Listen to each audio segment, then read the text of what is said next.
Bonjour les élèves, voici un exercice où il va falloir faire des calculs, mais la consigne est très claire, il faut développer. Donc si vous appliquez les priorités, vous n'aurez pas les points en contrôle. Ici, je vous demande bien de connaître les propriétés de développement, il faut donc passer par le développement obligatoirement. Donc je vous laisse faire les exercices et on se retrouve pour la correction.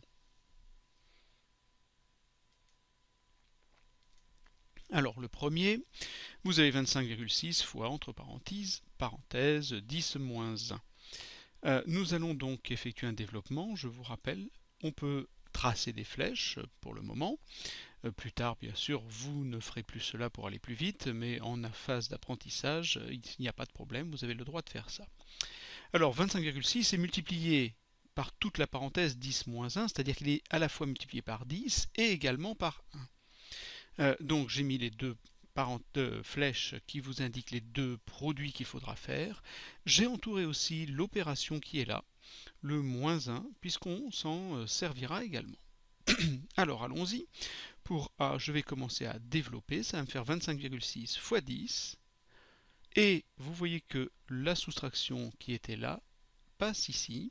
Et donc on va soustraire le résultat de 25,6 fois 10 par le résultat de 25,6 fois 1. Maintenant, il n'y a plus qu'à effectuer les calculs en respectant les priorités des multiplications. On trouve donc 256 moins 25,6.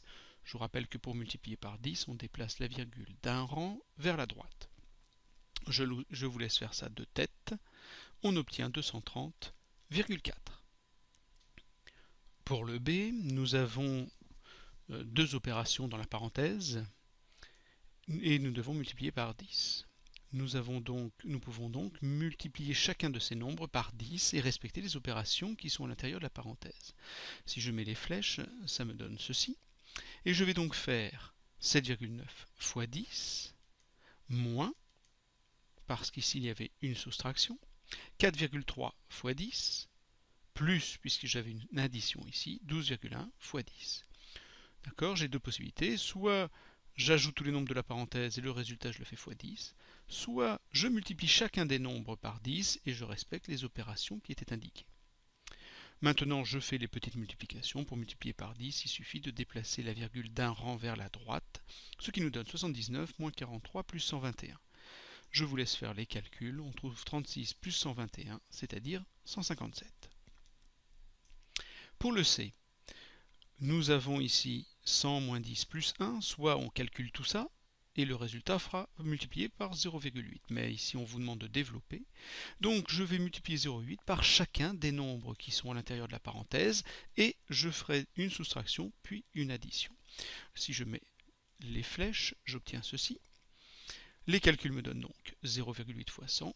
Il y avait une soustraction d'abord, je mets donc moins. 0,8 fois 10. Ensuite, j'ai une addition, 0,8 fois 1. Pour multiplier par 100, je déplace la virgule de 2 rangs vers la droite. Pardon. Pour multiplier, donc ça me fait 80, par 10, je déplace d'un rang. Et par 1, évidemment, ça laisse le nombre que l'on avait. Ça me donne 72 plus 0,8, ce qui fait 72,8.